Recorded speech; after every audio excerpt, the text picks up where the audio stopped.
Cool. So this week, gonna take a little bit of a zigzag away from kind of big picture philosophy and running practice to just drill down into simplifying instructions, which is kind of the most powerful tool we have as coaches. Is how well can you translate what you say to have a player understand and actually do what you're saying.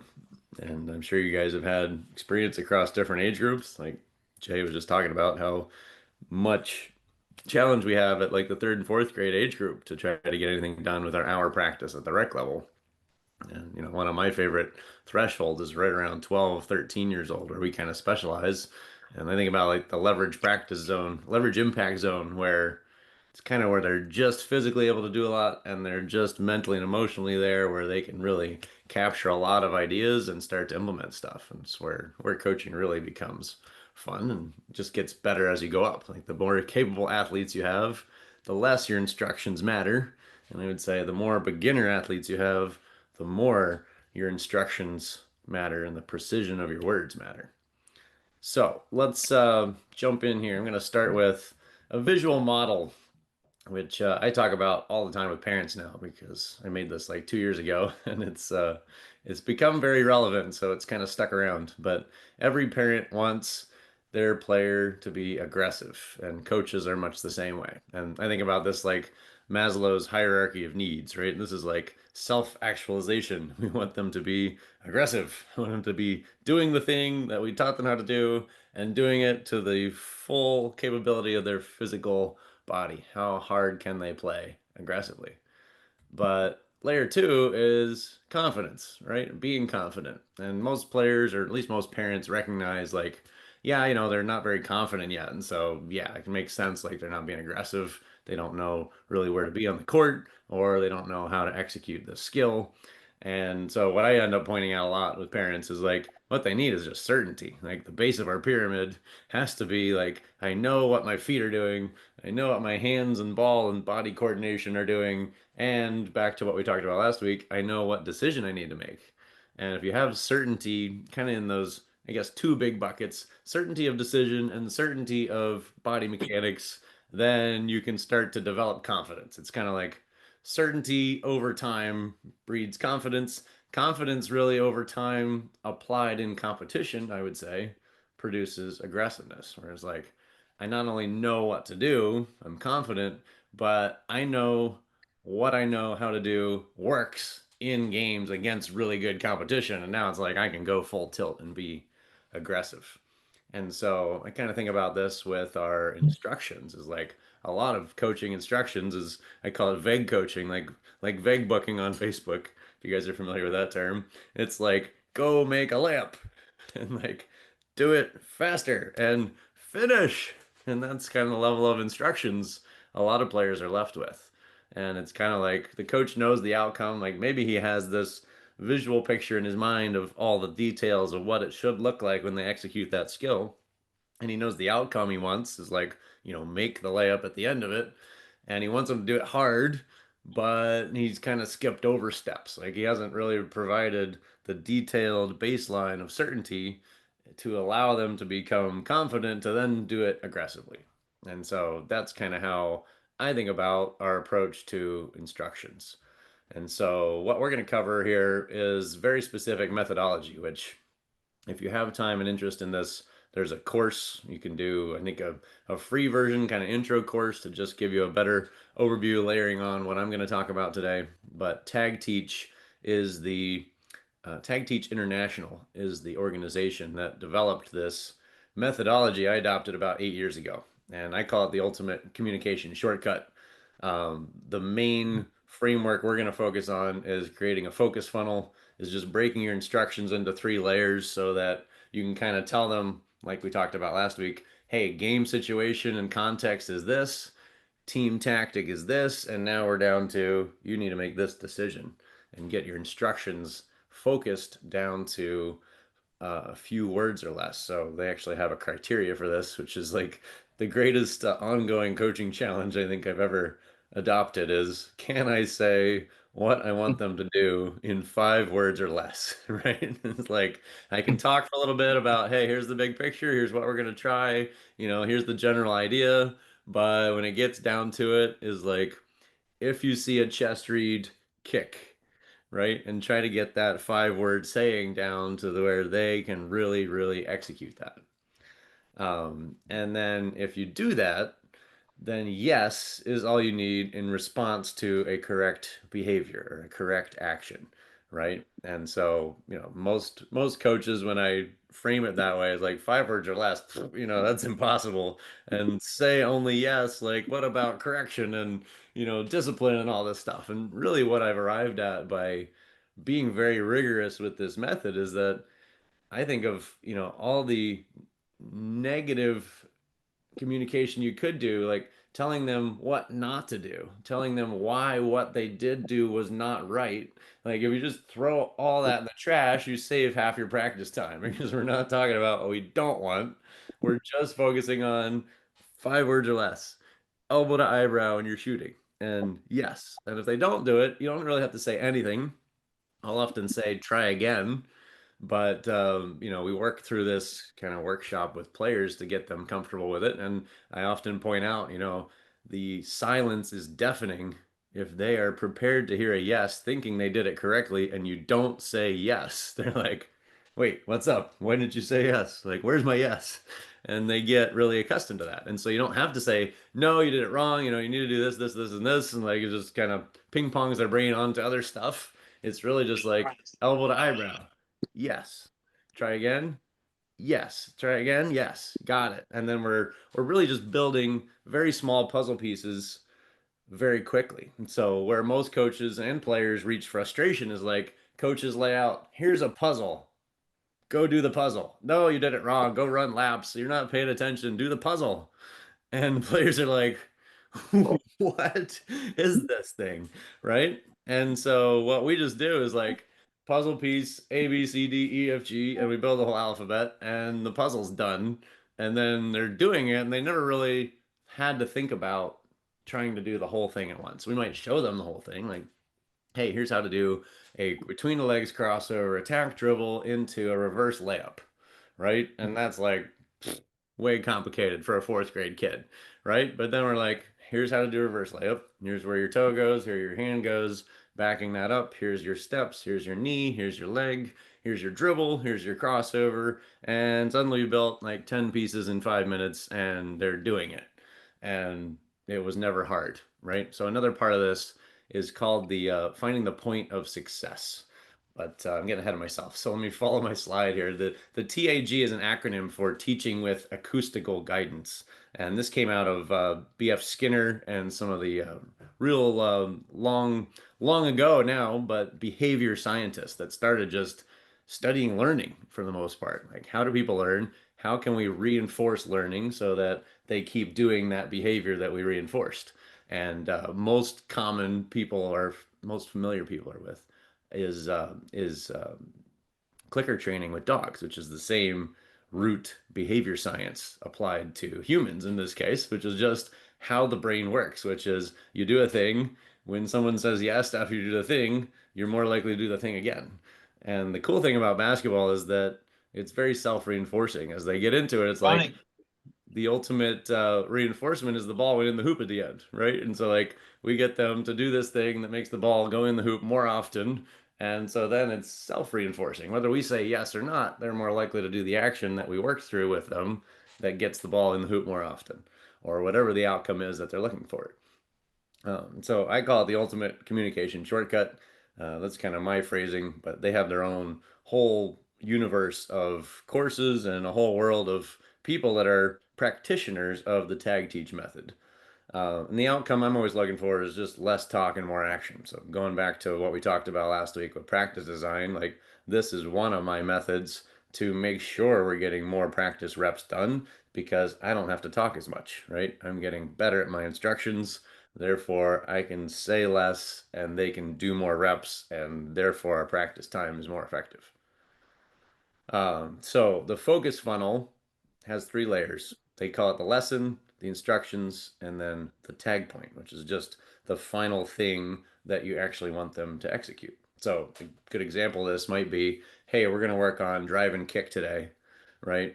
And drive and kick's important because we're creating 2-on-1. If we can beat our defender and drive, we draw a second defender, and either I finish the layup or I kick to my teammate, right? So then layer two is, all right, the instructions are attack the rim with a dribble. If coach's chest is in your way, kick it to your teammate, right? So we have a 2-on-1 with a coach defender drill. And then we say tag point is chest read kick, right? And so now they're making a decision. They're driving to the basket. If the coach stays out of their way, they're going to score the basket. So it's not automated. They actually have a decision involved. They're making a layup all the time. As soon as the chest is in front of them, that's their trigger. Their tag point is chest read kick. As soon as the chest is in front of them, they kick to their teammate. The coach, who was a defender stopping their drive, is not able to recover back to the teammate that caught the kick. And so the teammate gets a wide open shot, and depending on the skill level, may or may not make the shot, but both players are reinforced by what just happened. So that would be a team example. Individual example might be simpler, but I do this most frequently with layups to demonstrate to players really fast how powerful this can be. And so we'll say, hey, we're going to go work on a right hand push finish. We don't typically call it layup because finishes is more generic term, can be applied to a lot of things. Layup is like one angle, one kind of specific. So then the instructions are, I want you to take one dribble in 3 steps and shoot a right hand layup. And we're going to say the tag point is bounce with left foot, right? And so that means, regardless of all the pieces that are involved in the layup, what I'm zeroing their focus in on, what I'm zooming them in on, is the timing of their dribble with their foot. And this one is a good example because I actually evolved my terminology over a long time with this. Is when I say dribble with left foot, their brain says dribble. I use my hand to dribble, and so they end up dribbling with their left hand. And I actually wanted them to dribble with their right hand, and I wanted it to bounce in time with their left foot. And so I've changed my term now to say bounce with left foot. And I'm working on that timing of ball with footwork rather than either hand they dribble with. We can tackle that later, which is the other part of this approach is that you cannot say two things at once, right? So I can't say dribble with right hand and bounce with left foot because then I can't say yes to a single outcome. They don't know which one I'm talking about. They might have done one correct and the other incorrect, right? And so really the specificity allows us to funnel down to a very, very specific thing that's usually very achievable. And as you get better at this, you can break it down further as needed. So, like, we have kind of standard tag points that we'll go through to accomplish a certain skill. And some players need like another 15 breakdowns to really get it simple because they're at that beginner level. Some players are like, first try, got it. Okay, we're doing it 3 times and we're on to the next puzzle piece, the next tag point to stack that up. So I want to pause there for a second. Any questions from you guys so far? Okay, talking fast. I'm getting excited. I want to make sure I'm not blowing past you guys. 4 criteria of a tag point. So this is kind of what I just went over at a more high level. So what you want needs to be positive, right? So I can't say don't do something because that's not going to help them actually do what we want. So making it a positive statement. So I want elbow to eyebrow on your follow through would be a positive statement. It has to be one thing, right? So single focus for both coach and learner. And kind of how I've come to think about and describe it to parents is like when we get a coach's full brain attention and a learner's full brain attention on one thing, it's like a laser beam powered by the sun. It's like it's almost impossible not to accomplish that one thing and to do it very quickly because of that single focus. Observable. You must be able to see it happen, right? So it's like, don't be down on yourself would be a negative thing that you can't really see, right? Maybe there's some body language that attaches to that. So it has to be observable, right? And so, like, all the cliches now kill me when people talk about with shooting is like, cookies and gooseneck and all these things are like, yeah, it's up there somewhere, but it's like saying, how blue is the sky? And nobody knows if you actually got there. And so you say elbow to eyebrow. And it's like, yes, try again, try again, try again. Yes.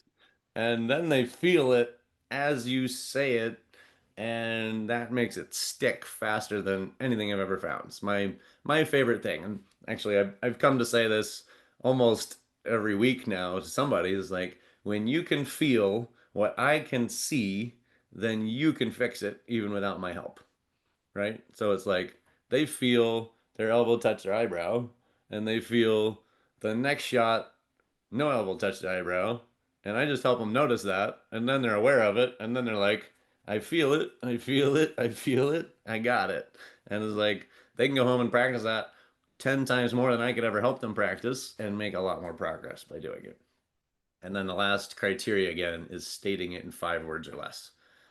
Like I said, it's really the greatest challenge I have ever adopted for myself is can I hit all four of these, but the hardest one, I think, is brevity, being concise enough to say it in 5 words or less. And so you got to give yourself some grace. Like I'll often be like counting on my fingers. Ah, that was 6. Maybe I can clean that up. Let me try to say it again.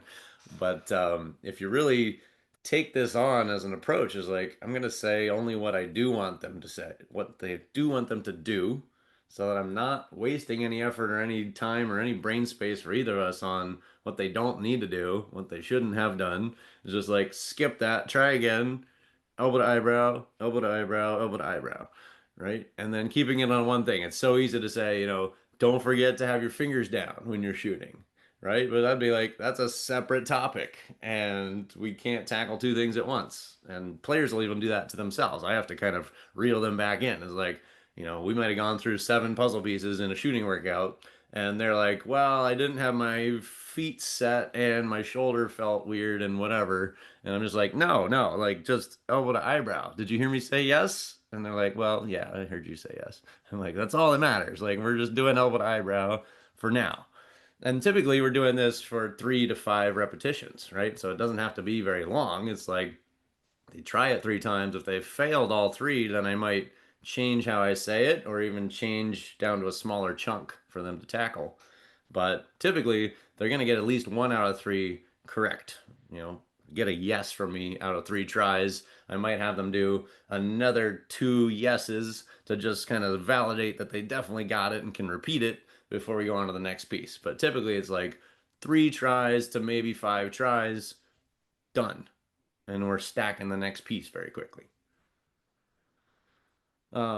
So why yes is all you need. It's really to do with preparation, right? If you've done the work to prepare, if you've thought through this ahead, it helps a lot. But really, what I enjoy the most, honestly, is being able to improv with this. Is like I might have a framework of a kind. Like we have a pretty set curriculum where these tag points are worked out in a progression that has worked over time. But one of my favorite things, like find a player where it doesn't quite work the way I want it to, and I get to improvise and customize and like create something that actually gets them across the threshold to get it done. So some of that work is preparation. If you do your 3 layers of instructions, right? You start big picture, like, hey, here's the context, right? It's not just, hey, we're gonna do stationary pound dribbling right now. It's like going back to last week, we want to talk about, hey, we're in a dribble handoff scenario. Here's why that's important, how it works. Here's a demo of it. And I want you to dribble over your teammate and turn your back to the basket for them to take it from your hands. And the tag point is back to basket, right? And then you got 3 layers of instructions that they understand how to execute it. And then again, clarifying the single focus in 5 words or less. So if you do all that, then they understand deeply and thoroughly enough that when you say yes, they know exactly what you're saying yes to.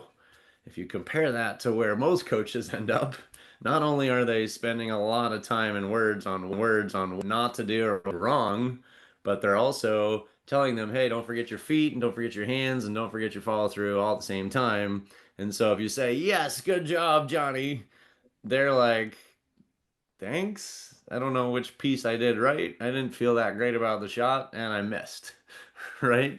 And so if you just do all this prep to say yes to one specific thing, then they really understand exactly what you're saying yes to, exactly what they did do correct. And then you're just trying to stay on the same page with them as you change that. All right. We got three elbowed eyebrow. Now let's work on two finger follow through at the end of our shot.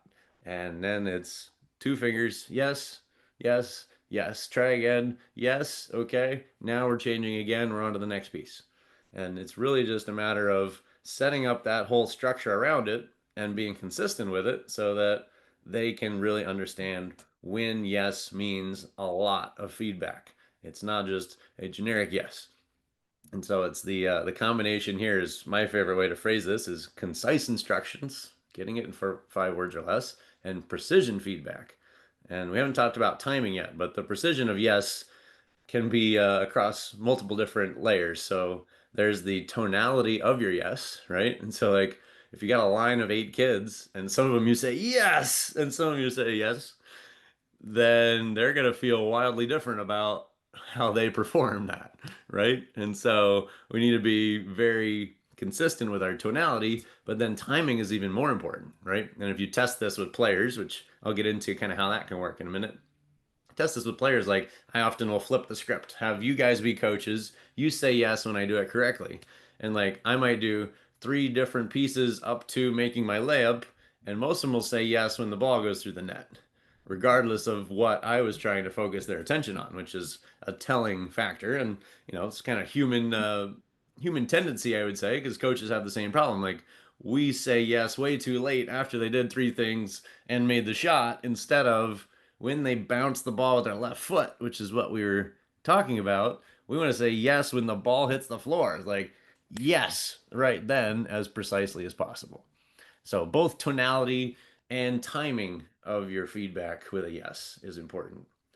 And then the simplicity of this, why it works. Simplicity just clicks with our base level brain, right? If you study the behavior science behind this is like lizard brain. Like I do something and good stuff happens and like brain juice flows, right? I get a dopamine hit from a yes. We get a dopamine hit. We get a dopamine flood sometimes when we make a shot or we finish a skill to whatever end point we were trying to get as a basketball player, but like ball went in the net, we're like, swoosh, I got dunked in dopamine by getting that success to happen. And so I think about this whole approach as like a bridge in a lot of ways. Like we want players to do the outcome because we say so, but that's not really good enough, right? We want them to be self-incentivized and be able to succeed and be able to see the ball go through the net and have that be enough. But if you think about like Chris Lively is coaching that 7 to 9 year old age group a lot, and he's talking about the struggles they have, and it might be that if they are young enough that they're not succeeding very frequently. Like the ball doesn't go in the net very often as a 7 year old. And so, like, if you can give them a bridge from doing the right action to when they start succeeding with the ball in the net, then they will be forever motivated to keep practicing that way. It's like you gave them yeses all the way along the way to get the outcome where the ball finally went in the net. And now they're like, I love practice because I got reinforced for all those intermediate steps without having to wait and fail all my life until I finally made a basket. I see Dana raised your hand there. What do you got, sir? Yeah, not to be exactly literal, but when, say, the elbow didn't hit the eyebrow when they shot, Yeah. or is it just silence? Like I just don't say yes, so now the kid ponders like what they didn't do right as they're in Yeah. line waiting for another one? I think that's that may be the extra level of difficulty for coaches is to stay silent. But if you've set this up, then silence is good. Right? I try to do that at least some of the time. But some players are like, they don't maybe they haven't done this much with you yet, and so I'll often just say try again, right? But I'm trying not to add anything. I just went through this with one of our coaches that's been with me for a while now. I'm just kind of doing another layer of training with how specific he can be because like he's a great guy. He's excited. He's really wants the player to succeed. And so the tendency is always to jump in with more instructions. right? They didn't do it right. And so it's like, no, actually it's this, and you need some momentum here, and like this happens, and that's why, and now try it again. And they're just like, what, what did I just hear? Versus silence is probably the best, but the most difficult. And I don't know, there is some perception from the players, just like, this deadpan coach didn't say anything. I don't know. Should I be scared of this guy now? So I usually say try again and try not to add anything more than that because again, I can pull him off track. But yeah, if you're getting that specificity, then if they have succeeded at least once and they felt it when you said yes, then they will also kind of recognize, oh, I didn't feel it that time. That's why I didn't say yes. So try again. And like they might just cycle that on their own. But generally, we try not to say anything. And if anything said, try to keep it to a try again, or however you would phrase that gently to make them feel okay about a mistake and try it again. Does that answer the question? Yeah, thank you.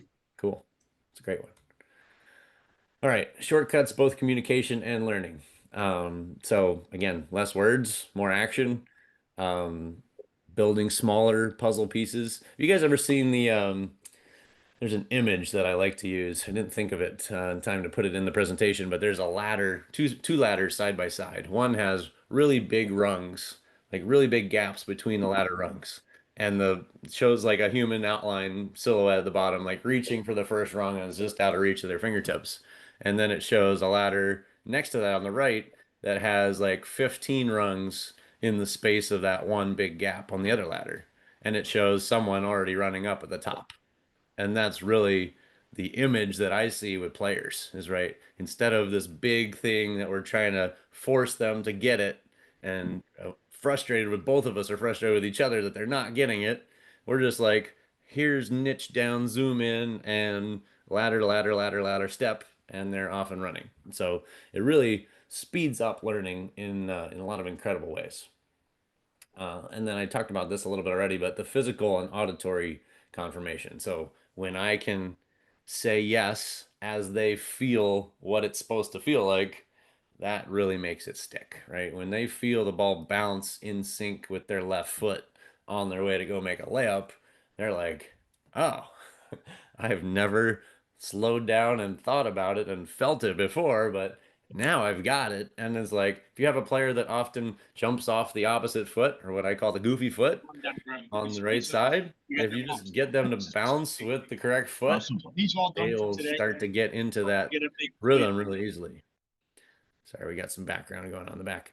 Um, Someone else just posted in the chat. What else we got? Oh, Iman had to drop to get to a meeting. That's all right. Um, so that's really the power of this is the combination of those two. When they can get now, now Ian's joining. We got people popping in and out today. The physical and the auditory confirmation, just like getting that precision again, saying yes exactly when it happens, when they feel it, they hear yes all at the same time. It's like lightning bolt from their socks to their fingertips, and they're like, I just felt that for the first time ever, and I'm gonna do it again. So I'm gonna pause there again. Anybody else have a question? Dana had a great one about whether to say anything if they don't get it correct. Yeah, BJ, in your experience, when you're breaking it down to many steps in the ladder, Yeah. uh, how many do you want to kind of like cap at per practice? Like say you were doing shoot Hmm. and form and you did, uh, elbows to forehead, then two finger follow through, and then I don't know what the next one Yeah. is. Keep them facing the ground. Like at what point do you have too many steps Hmm. where they don't Yeah, remember? I guess Yeah. that would depend on the group versus the individual. So like a lot of my shooting work is often one-on-one with players, just so we can drill down kind of as far as needed, to address whatever's going on with them. And then also, I guess a start point for me is like I think about like seven pieces, excuse me, seven pieces of shot mechanics. And so I'll kind of go from the ground up, right? So we're looking at like footwork and I guess more general philosophy is for shooting, I like to say power before precision. So I wouldn't actually work on the elbowed eyebrow and the two finger follow through, the precision part of your shot until we've generated enough power. Because, that's what I see people struggling with the most is players will have a good touch. Like they'll do this traditional form shooting goes to basket, but then they back up to 15 feet and they're just chucking it with whatever they got and their shot falls apart. And so we really work on developing power first. And so just starting, like I talk about it like building a pyramid again. Pyramids apply to so many things, but building the ground layer, how do your feet move? How does your leg power mechanics work to get to your hips, to then leverage your torso, to then get to your shoulders, and then at the very end, we talk about, okay, now let's get precision with elbowed eyebrow and two finger follow through. And so, whatever your approach is to shooting, like there's still people that use like the old beef method and they'll use those four parts. So like kind of whatever framework you have is like I want to cover shooting in these four or in my case seven parts and that's probably enough if you got a group of like 6 to 12 kids on a team. You're probably not going to drill down much more than that, but you may find like across all of them there's this one thing that everybody's getting not correct, right? They're getting wrong and it's affecting their shot. And so then you might just improvise a new tag point to address that specific thing. Um, so for an example of that, like I think having their heels down when we're working on power could be a big improv one for me. I guess that's kind of on my list. I don't always use it, but it's like we're stepping into our shot, we're getting power, but most of us are on our toes, and it's like we're not getting any leverage to push off the floor. And so like, all right, we're changing our tag point to heels down, and everybody's got to get three attempted shots with heels down, and then we'll move on to whatever our next piece was going to be. But it's really, up to you as the coach and the size of the group. I would say for an individual player, again, is where I do most of my work with this. It's drilling down, as needed for them to get it, whatever that missing piece is, right? And so we might start kind of general, and it's like, well, you don't have your leg power synced with your arm at all. And so we got to kind of address that. Maybe there's four more pieces that are a subset there to get that power coordination working before we could really move on with shooting. And so I guess again, it's very, very customizable. I don't think there's a cut and dry answer to that question. It kind of depends on the age group, the skill level, and how much time and how big of a group you have. Long answer. Good question again. All right, so this is one of my favorites, especially as you get into decision making and some team aspects, is using a if then statement, ideally with a point value. So an if then statement, kind of like I guess I talked about already as an example, is the drive and kick. Is like if coach's chest is in your way, then kick. We're throwing a pass out to the perimeter, right?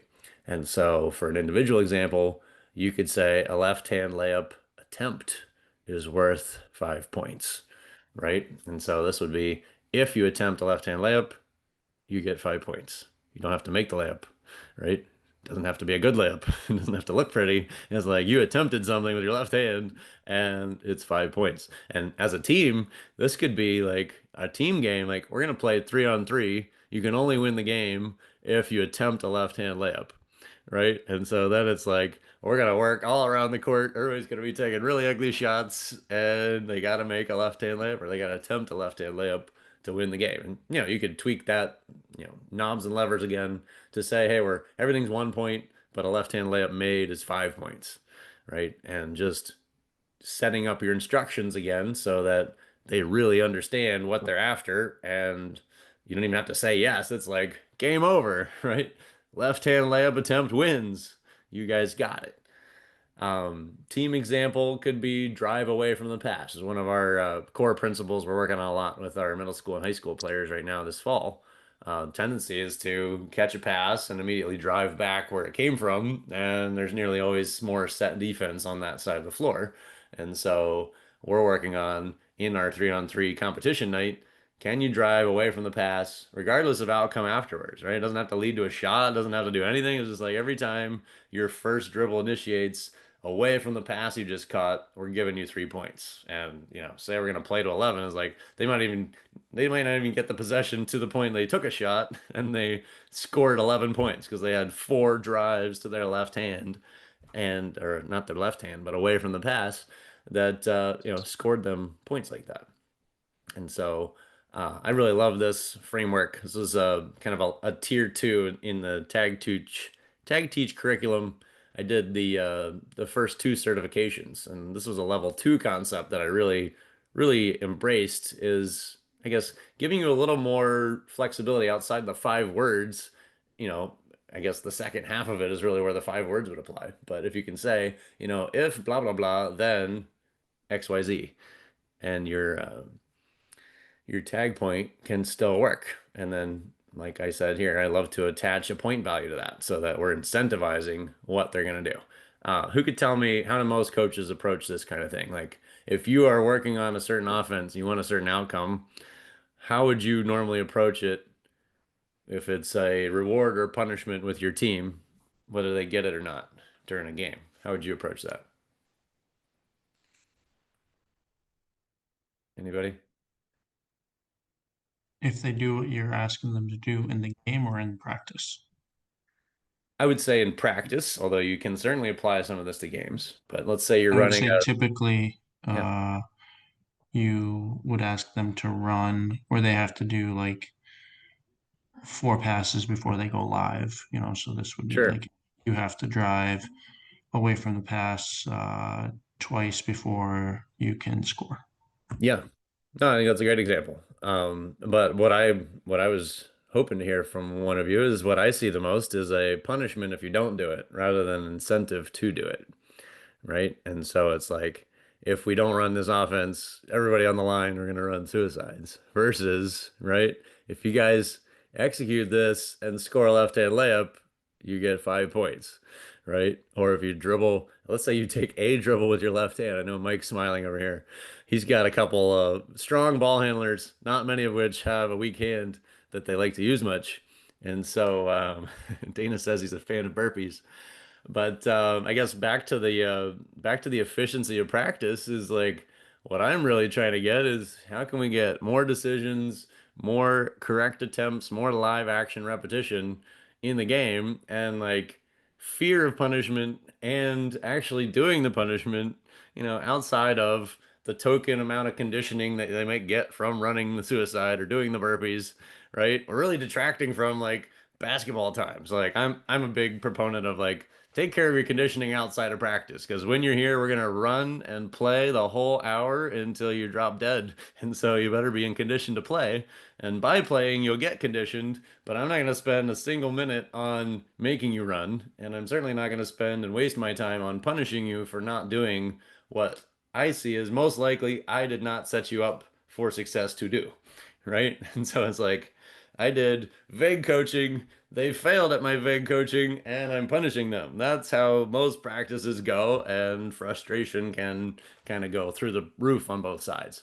And so, I'm a big fan of this. It's just like set up the environment, tweak your rules however you need to, and like for some players, it's like you might need 11 points to get them to do a left-hand layup, but when they do it and win the game, and they've never tried it before, like their teammates will cheer them on for it and there's kind of nothing more powerful to reinforce that. And I put in quotes here, there's kind of the cliche statement of focus on the process. And this is really how you tactically execute, keeping the focus on the process. And so, the difference between the outcome of making a shot and the focus of attempting a left-hand layup is really where most of our work is done as coaches. And so if you can keep them on the very zoomed in narrow path of attempt a left-hand layup is our outcome, or whatever your tag point is that you're trying to accomplish, then they actually get better at those process steps that eventually lead to the outcome we want.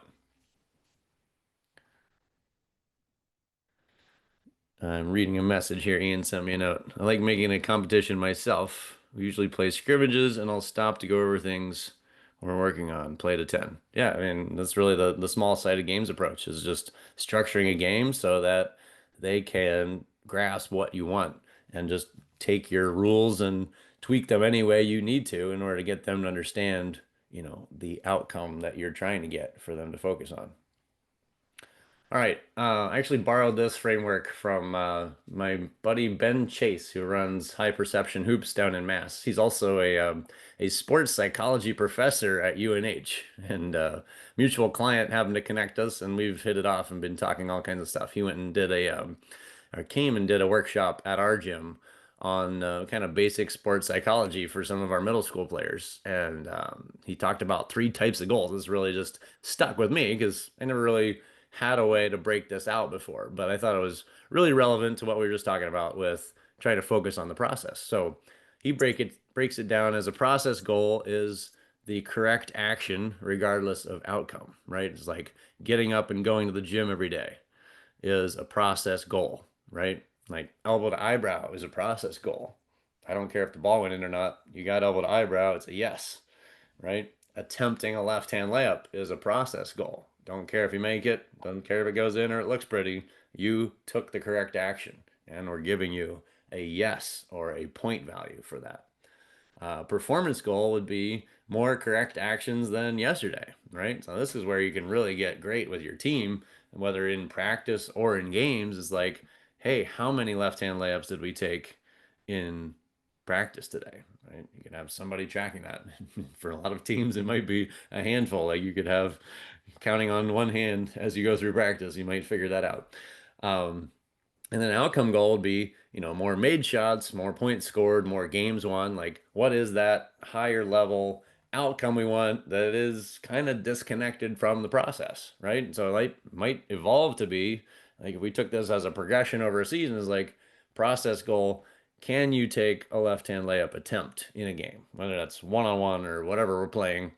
As a team, can we get five left-hand layups in a practice? And then outcome goal might be over the end of the season, hey, we made 15 left-hand layups in the last three games, right? And you could set that as an outcome goal. Some of these can stack together. Like you could, again, tweak this in a lot of different ways to make it work for you and the situation you're working with. But I really like just delineating types of goals instead of just saying we have a goal to XYZ. It's like, well, which category of goal is this? And how does this connect to the next one? And how can we string some of these together to actually pull players forward?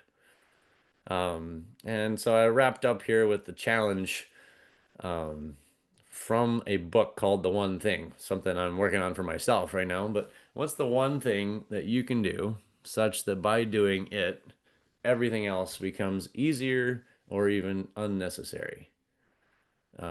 So that's something I'm going to leave you with to think about this week because everything we just talked about is filtering down to a single specific instruction and specific feedback. And if you can do that for players, like this, adopting this method for you could be your one thing. For some of you, it might be what we talked about last week is starting and ending practice with a game or playing more small-sided games or just incentivizing more decision making so that players get accustomed to that. But thinking about this is like your greatest lever for your upcoming season. What is the one thing that you could do, or maybe in some cases not do, right? Stop doing that would greatly leverage your time and your effectiveness as a coach. So, Q&A time. Hit me with your questions. It's a big topic, probably foreign to most of you because I don't think enough coaches talk about how to give instructions well. So, tell me what stuck with you or what questions you have.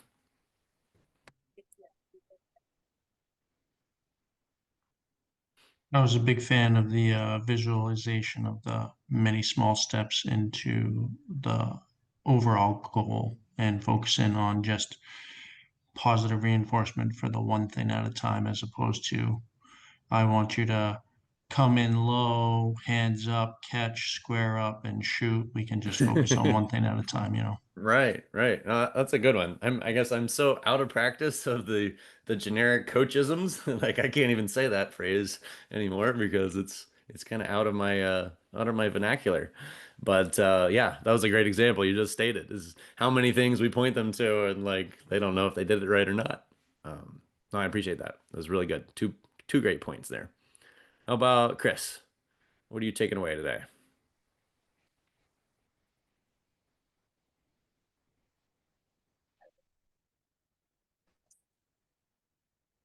Uh, yeah, I think similar in that just focusing on one thing at a time, especially at my level. You can see it when we're under a time crunch sometimes, trying to get ready for a game or something, and there's so many things you want to focus on, Yeah. but it really is impossible. So if you just take it one step at a time and really have them focus on that one aspect of the skill you're trying to teach, I can definitely see the positiveness of that. Yeah. Oh, that's great. How about Jay? I really like the assessing a point value to getting them to do the things that they're not necessarily skilled at. Mm, Ruby will drive to the basket and make the basket, but if she had tried to do something like make the right pass or make the layup with the left hand, she yeah. would really thrive if I gave her more points for that. Like, hey, I'll give you 1 point for making the basket, but I'll give you 5 if you make it with your left hand. And then she's like, all Yeah. right, those are You're good. right. That's a positive challenge. Yeah, no, I really love that. Like, it's cool to see kids just their eyes light up. It's like, oh, okay, I got you Yeah. now. I'm gonna game the system and go win the game right now with the first bucket. Right? It's fantastic. Good Yeah. one. And then making the right play, was something I'll start with probably in practice is getting them running. But as the coach, it'll be like a 2-on-1 drill where if Mm, coach takes ball passes, layup. If yeah, coach takes help, ball goes layup. So it's, yeah, if you can make them make a decision right out the gate with a drill, I think that's going to be pretty helpful right out the gate. absolutely. Yeah, and I might just flip the flip the order on you just to make a point about decision making. There is always in my mind better for them to take the selfish play first. Like I'm going to score a layup. If help stops me, then I pass. Right. And so like making sure it's like this is the default and this is the counter move can make a huge difference. So they're not looking at two even options. I'm tossing a coin here. It's like we're going 2-on-1. I want you to score every time you can. If the defense helps stop you, then pass always. Yeah. Right. And but yeah, I love that. Just like get up and down 2-on-1. They're running, they're breathing, and they're playing and making decisions right off the bat can be hugely beneficial. That's a great one. All right, how about Mike?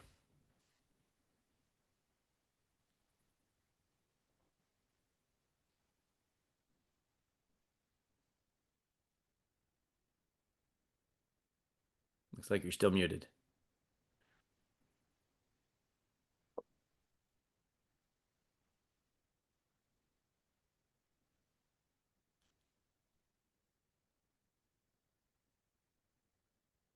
PJ, I think you muted him earlier, so he might be locked.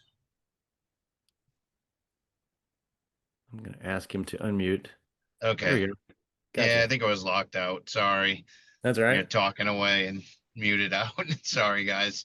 Um, I think the what I take away from today is the challenge in my age group, seventh and eighth grade, to decision making with the selfishness Mm, involved and trying to get the kids to see the team effort on their decision making. I mean, our age group, there's no problem to get them to take the shot, but right. you know when they run into the chest, there's the force, and doing the yes, when they're making a positive seems to be one of the challenges as the kids get a little bit older is, um, some kids are much more advanced than others. So Hmm. they just have all those decision making abilities. It's the kids that have zero decision ability at this age group that kind of creates the challenge, seems to Mm, create the most challenge for me is yeah. to marry those two being on the same court. Right. So, you know, taking it a step further, and I know everybody's at different age groups and everything else, and when they're a little bit younger, it seems to be much easier to create practices that are a little bit more at the same skill level. As they Sure. get older, where I'm seeing challenges is to marry those two, so it's not so boring for the advanced kid versus the kid that's may or may not make the high school team, so to speak. Sure. And so structure of putting those kids together is really where I'm trying to, you know, gain some knowledge on how to not separate the team, but make that come together a little bit between having a game, reviewing how we did in the game, and moving on to the next opponent, while creating challenges in the practice, if that all makes sense, Sure. to kind of take away from today, um, and in breaking down to a point that everybody's excited to be at practice. Yeah. I think So, that's a great outcome goal to have is just can I structure it so that everyone's excited to be at practice every day? Like as you yeah, go through a season, even the middle school season can feel long if they're not excited about it and able to be really engaged. But I'd like to work with you on the just the incentive structure because what you just talked about. yeah, Like what we want to get is the best player is celebrating the heck out of the worst player when he made the decision that got exactly. them 11 points for the one thing that we were incentivizing that game, and they won the game, right? And Yeah, then everybody kind of understands that. Like, abstract concepts of basketball can be tough, but it's like this is 8 points and this is one. We want you to yeah, go win the game with 8 points. And sometimes it's the worst skilled kid on the team that might not end up playing high school basketball, but like he understands that math and he's like, I'm going to attempt left-hand layups all over the place, and we just won the game. oh, and they win the game too on that, especially at this level, Yeah, because they are left alone, because everybody yeah, gravitates towards the guy that's 6'4" on the court who's dunking in eighth grade, right, and the right. guy who left over wide open on the baseline, and all he's got to do is make a left hand layup, Yeah. you No, it's know? totally I think we talked about last week, like trying to help Yeah. your best player see their teammates as assets instead of as obstacles in their way, right? And like that kind of incentive structure and practice can really tend toward that. It's like this is what we're trying to accomplish, and if we can get Johnny to make the left-hand layup because his guy, discounted his ability and left him open, then we can still win the game with that. I think that's a cool gamesmanship of coaching of just being able to design the environment to get that kind of outcome. It's a lot of fun. Cool. Let me catch Ian. I know he joined us kind of halfway through, but I'd love to hear Ian Can you if you hear got me? any takeaways today. Yeah. Hey, so yeah, sorry I caught you guys halfway through. I got tied up at work, but it was an interesting practice we had with Cohen's team last night because two of our main players weren't there, so I got to work with the kids who need to work more on their confidence, and we did 3v3 the whole time, ran scrimmage, so it was kind of a play mentality of like playing and breaking down plays as we went. I talked about kicking and swinging. One of our biggest issues, I'd say, is that um, our our main player. I think you met him a couple weeks ago. He scores a lot of points for us, but Yep. he's the guy on the team, so he likes to take the ball. He likes to drive. He likes to drive into defenders sometimes, and he doesn't kick out a lot. So Hmm. so I saw a lot more ball movement last night. And afterwards, I was talking to Cohen, and he was like, it was really cool because we passed the ball a lot more tonight. And I was like, hey, that's something to take home and think about. When we go back with the entire team and really emphasize ball Yeah. movement, how important it is. Even if you are a good shooter, even if you are a good driver, Right. the best teams pass the ball. Yeah. Um, so yeah, and I apologize if I missed the core concept of what we were talking about, but I started picking some stuff up as you guys were talking. Sure. No, that's all right. Yeah, we went deep on the first half, I guess, before you jumped on how to simplify instructions. So I'm sure you can Oh, watch that's that on the that's recording and yes, I will try to absolutely. try to grasp some of the concepts. I think I talked fast, so there might be some slow down and rewind needed Yeah, I because can rewind it. That's I great. got excited. But yeah, I think it's great for a player at Cohen stage to have that experience and realization. It's like, oh yeah, actually, when this one guy is not keeping the ball and driving and not passing, we actually do a lot better. And Right, right. kind of what we just ended talking about is like if you can get the incentives for that best player to kick it and get rewarded for kicking it and passing it and getting it back and having a better advantage when he gets it back, then he gets bought into that whole system. And And, yeah, and not only just kicking and swinging, but also those quick decisions that you were talking about, and that I heard other coaches talking about. yeah, Like sometimes being the selfish player, because that's what'll happen is in games I'll see them get the ball, they'll freeze, and it's too late. You have a defender on you, and you should have right, taken a shot. And I like what you said that like I don't care if you made it or not. I just care that you did it. Like I want to yeah, see you shoot the ball more. I want to see you take left hand layups more. And if it right, doesn't go in, not a big deal. I say that to the kids I coach in soccer as well. I coach Cohen soccer middle school team, yeah, and I say the same thing. I said, I just want to see you kick the ball from the 18. I don't care if it goes in, just kick it. yeah.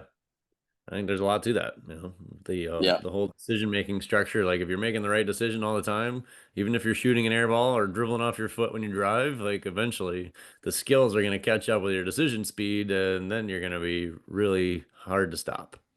100%. Good stuff, Ian. Thanks for jumping on. Yeah, no problem. Thanks. Anybody else have a question before we wrap up? I took some notes from a couple of you guys emailed me your homework from last week with an outcome you want and a problem you want to solve. So I'm gonna do some thinking about that, and we'll try to touch on some of those. Next week's gonna be all about offensive principles, and so we're gonna be diving into how I think about offense and kind of how to structure practice based around a few key principles to keep it simple and fast paced, as always.